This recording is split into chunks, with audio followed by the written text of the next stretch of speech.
our story's beautiful single mother and daughter are preparing for a long journey deep to the sea. We're gonna have fun. Let's go. 10 days stuck on a boat with a gentleman I've never met before, and you've known for what, a month? I like that he's a gentleman. Rose agrees, though she still has her doubts. Hey guys! Who's Annalisa? I don't know. Bought her secondhand. Let's break down the movie together from scratch. The movie begins with a teenage girl named Rose. Her face is covered in bruises, and it's clear she's just survived something very serious. She looks scared, still shaken from whatever happened. Then we go back in time, a few weeks earlier. Rose's mom, Alma, comes home from work. A few moments later, Rose happily reminds her that tomorrow is her birthday. Alma smiles and tells her to finish packing because they're going on a boat trip with her boyfriend. Rose doesn't seem thrilled, but she agrees. Then she leaves for her night shift at a hotel. The next morning, Rose comes home from work. Her mom is already getting ready with her things. Rose clearly isn't excited about this trip. She doesn't want to be the third wheel, but her mom insists. On the way to the dock, Rose asks questions about Alma's boyfriend. Alma says she hasn't known him long, but thinks he's a good man. Rose is surprised that her mom would go on a 10-day boat trip with someone she barely knows. When they get to the dock, Alma meets her boyfriend, Derek. He shows her the sailing route. They'll be going near Bermuda. As Alma gathers her bags from the car, Rose sees a strange man come up and say something to her mom. Later, Rose asks what he said, and Alma replies that the man just gave her a compliment. Rose meets Derek for the first time. He tells them the yacht is secondhand and that it's named Annalisa. Who's Annalisa? I don't know. Bought her secondhand. After a quick chat, all three get on board and begin their trip. Later on, while they're sailing, Derek surprises Alma with a birthday cake that has a funny tombstone on it. They laugh and celebrate. He gives Alma a beach t-shirt and gives Rose a knife for protection. Rose asks him what he does for a living, and he says he used to be a cop, but now he works in private security. He teaches Rose how to tie a knot and shows her how to help sail the boat. Outside, Derek begins teaching Rose how to steer the yacht. Alma takes photos of them using Rose's phone. But then, out of nowhere, the mainsail hits Alma and she falls into the water. Derek jumps in and saves her. While Rose goes to get a blanket and some first aid, she opens a cabinet and is shocked to see an AR-15 rifle and a few pistols hidden inside. Still, she rushes back to help her mom. Alma says sorry for dropping Rose's phone in the water, but Rose says it's okay. Then the weather suddenly gets worse, so they all go inside the cabin. Alma suggests they head back since they haven't gone too far yet, but Derek says the weather will be better by morning. It's fine, really. It's fine. That night, Rose wakes up because of some strange noises and has trouble falling asleep again. In the morning, the weather has cleared. Rose joins her mom, who is sitting quietly and drinking. Rose says she wants to go home. She's not happy here. Alma tells her the place is beautiful and apologizes for not being a better mom. She says she can't give Rose much more than this. Rose feels bad hearing that and tells her she's the best mom in the world. Derek shows up and Rose asks about the rifle. He says it's for work and asks if she has a problem with it. She says no. In fact, she wants to learn how to use it. Derek agrees and teaches her to shoot. To everyone's surprise, Rose turns out to be very good at it. Derek is impressed and asks if she's done this before. Rose says no, a bit nervously. Alma then explains that Rose's dad was a soldier who died in the war, and that Rose has always liked to fight. Later, Rose sees on her laptop that a ship is nearby, but she doesn't think much of it. Meanwhile, Alma and Derek are drinking and having fun. They call Rose to join them, but after a drink, she feels dizzy and heads to bed. A while later, Rose wakes up and hears noises outside. She looks out and sees another ship heading straight toward theirs, and it crashes into the yacht. Two men board the yacht and start threatening Derek, asking him to hand something over. He says he doesn't know what they're talking about. Alma pleads with them to stop, but the captain, the same man Rose saw earlier, hits her. Rose is in shock as Alma tells her to hide. The men keep pressuring Derek. When he keeps saying he doesn't know anything, the captain doesn't wait. He shoots Alma and injures Derek, who falls into the water. Rose, hiding nearby, grabs a gun and prepares herself. The captain and his bald helper search the cabin and finally find whatever it is they came for. They don't see Rose, but before leaving, they set the yacht on fire. Rose quickly notices the flames and grabs a fire extinguisher to put out the fire. Then she sees her mother's body and she breaks down. It's a heartbreaking moment. The next morning, Rose is completely alone. The yacht is in terrible shape. Everything is burned and broken. The engine doesn't work, and though she tries to fix it, she can't. She wraps her mother's body in fabric so she can bury her properly if she ever makes it home. She tries calling for help, but the radio was also destroyed in the fire. Then suddenly, she hears a noise.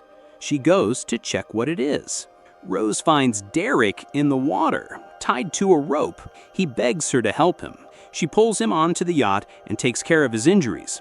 But she's angry. She blames him for letting her mother die. She demands to know who those men were, but Derek says he doesn't know. Rose then shows him an SOS transmitter she found. She asks what she should do next, but Derek says the device is useless. Since the yacht can't move, he tells her to take a spare jib, tie it with a rope, and raise it up the mast. It's hard, but Rose manages to get it done. The next day, she looks after Derek, even while grieving her mother. Later, she looks around the cabin and finds photos of Derek with the same men who attacked them. She realizes he lied, so she ties him up with a rope and takes his knife. But when she comes back after fixing the sail, Derek is gone. She searches the cabin and is shocked when Derek suddenly walks out of the bathroom. He mocks her and says she doesn't even know how to tie a proper knot. She asks him again about the attackers. This time, Derek admits they're dangerous people, and the less she knows, the better. He later tries to fix the yacht's engine, but it doesn't work. Rose suggests going back, but Derek says the ocean current won't let them. That night, he tells Rose to keep watch while he rests. He says to sail northeast toward Bermuda. The next morning, Derek notices that Rose is wearing her mom's necklace. He says he gave it to Alma, but Rose doesn't believe him. She knows her mom had worn it for years. Derek then says he had been chasing Alma since Rose was in middle school, and only recently did Alma finally give him a chance. That night, Derek starts yelling. He's angry because they're drifting into the Atlantic and the current is too strong to turn back. He starts cursing loudly, and a frightened Rose locks herself in her room with a gun. In the morning, she sees an island in the distance and quickly sails the yacht toward it. When they get close, she and Derek get into a lifeboat to reach the island. While rowing, Rose accidentally breaks her paddle. When she tries to grab it, she falls into the water and nearly drowns. Thankfully, Derek jumps in and pulls her to shore. He gives her CPR until she finally wakes up. Later, they explore the island and find that it's completely deserted. Since it's getting late, they decide to stay there and build a fire. While they sit by the flames, Derek tells Rose she was a great shooter and praises her. She asks about his past. Derek says he was a good cop for 10 years, but got nothing in return. So he started working with criminals, stealing from them, and never felt guilty. During the conversation, Derek accidentally talks about his wife, Annalisa. He says she left him because he was a loser. Rose realizes that's the same name as his boat. Derek had lied earlier, claiming he didn't know who the boat originally belonged to. He then reveals something terrible. The captain who killed Alma is the leader of a sex trafficking ring. If he had found Rose on the yacht, he would have taken her. Rose gets furious and says she'll kill him, but Derek just laughs and says she can't even tie a knot right. He takes her hand and shows her how to tie it properly. While he's doing that, Rose notices the SOS transmitter in his backpack, and it still works. Then Derek admits even more awful things. He never gave Alma that necklace. He barely knew her. He just thought she was attractive and wanted to sleep with her. He also says he was annoyed when he found out Rose was coming, but became interested when he realized she was also attractive. Rose is shocked and furious. She demands that he activate the transmitter, but he refuses. Instead, he says he has to kill her because she knows too much. He suddenly attacks her, but Rose manages to escape and runs into the forest. The next morning, she wakes up near the edge of the forest and heads down to the beach. But Derek sees her and starts shooting. He hits her in the leg. Then he slips off a cliff and injures himself. Rose walks up to him. He's badly hurt, but still tries to attack her with a knife. He begs her to take him back to the yacht and promises to turn on the SOS transmitter. Rose doesn't trust him. She tries to activate it herself, but can't. Then Derek confesses one last thing. He He planned to offer Rose to the captain to save himself. Hearing this, Rose runs away, leaving him behind. She gets in the safety boat, climbs back onto the yacht, and bandages her leg. That night, she wakes up and sees the yacht is sinking. She tries to fix it, but it's too late. She quickly gathers supplies and gets into the lifeboat. She tries to bring her mother's body with her, but it falls into the sea. Rose breaks down in tears. She sits in the lifeboat, crying, with no food, no help, and no idea what to do next. Now she's completely alone. The next day, Rose sees a ship not far from where she is. She lights a flare to signal for help, but because of the bright sun, the ship doesn't notice her. It feels like her last hope has passed. That night, though, she gets lucky. A speedboat comes and rescues her. They take her to a larger ship, maybe the same one she saw earlier. Once on board, she's given a warm meal, but she notices something strange. The men on the ship stare at her with uncomfortable, hungry eyes. Suddenly, a woman who looks drugged walks into the kitchen. She looks at Rose and asks if she's new here. But before anything else can happen, a man quickly pulls the woman away. That's when Rose spots the bald man. He's the same one who was there the night her mother was killed. Her heart sinks. She starts to realize something is very wrong. Later, she asks the crew if she can take a shower. Afterward, she puts on some nice clothes and makeup, trying to look attractive. She now knows exactly where she is. She's on that ship, the one run by the captain who killed her mother. She heads to the control room and meets the captain. Usually, he doesn't allow any girls in there, but when he sees how pretty she looks, he lets her in. Rose smiles and thanks him for saving her. She pretends to flirt with him, knowing this is her chance. She says the ship is big and asks if he can teach her how it works. The captain, happy with her attention, begins to explain all the controls and buttons. Then, when they're alone, Rose says she's hurt and asks if he has any medicine. The captain goes to get it. That's when Rose grabs a wrench and hits him hard on the head again and again until he's dead. Meanwhile, one of the crew members sees the rifle Rose brought with her and notices it has their logo on it. He alerts the others. They begin searching for her. She hides and slips into a room where she sees the same drugged woman from earlier. She asks her if she knows where the weapons are. The woman tells her to go to the engine room. There are many guns there, and gives her directions. Before Rose leaves, the woman also tells her that she's not the only girl here. There are others, all drugged and trapped on this ship. Rose snakes her way to the engine room, avoiding the crew as best she can. She finds her gun just as one of the crew members spots her. She shoots and kills him. More crew members come for her, but Rose fights back and takes them down one by one. She then runs into a female crew member.